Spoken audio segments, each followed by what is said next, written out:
A busy day ahead for President Donald Trump with many high-profile issues on the agenda this morning. Thank you so much for joining us. I'm Angelo Brown in for Jan Jeffcoat. It's Monday, August 11th.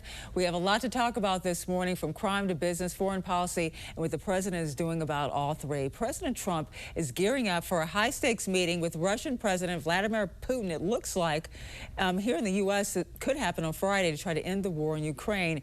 Today, the president is also hosting the CEOs of several large tech companies at the White House, and they may weigh in on the impact of Trump tariffs. But coming up first here, the president is set to address the crime problem in D.C. with the news conference at the White House that is scheduled for this morning. Let's get right over to Mark Boyle at the live desk to look at what we can expect, and that's not only on the agenda crime, but also looking at other issues like homelessness as well.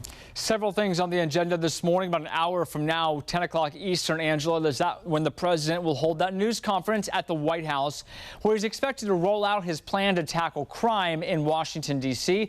A live look over the nation's capital here behind me this morning. And the president did post on social media in the past 30 to 45 minutes a little bit about what he's talking about today.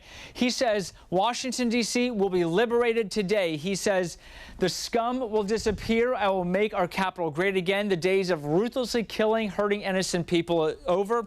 I quickly fixed the border. 0 illegals in the last 3 months. He goes on to say D.C. is next. So quite a statement right here from the president, and I think the details of all of that will be rolled out in about an hour from now. Last week, the president floated the idea of federalizing the District of Columbia. After this, a former DOJ employee was jumped near downtown. In this case, the police say those who attacked him were minors. A similar scene playing out this weekend. Again, take a look at this video. This is from D.C.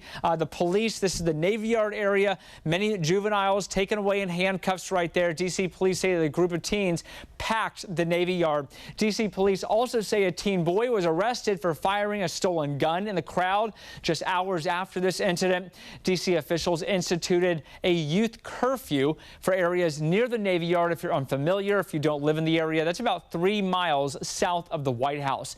The mayor of Washington, D.C., Muriel Bowser, admits there is a problem and she needs help from the feds.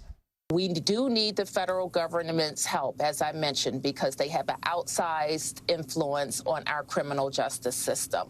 We need more prosecutors. We need more judges. Federal agents already increasing their presence around the district. Groups of uniformed agents from the FBI, the DEA, and other agencies all across D.C. last night. At least 120 federal agents were part of this operation, and it appears as if we're going to see more of this over the next few days. That news conference, 10 o'clock this morning. You can stream it anywhere you are on our website, thenationaldesk.com.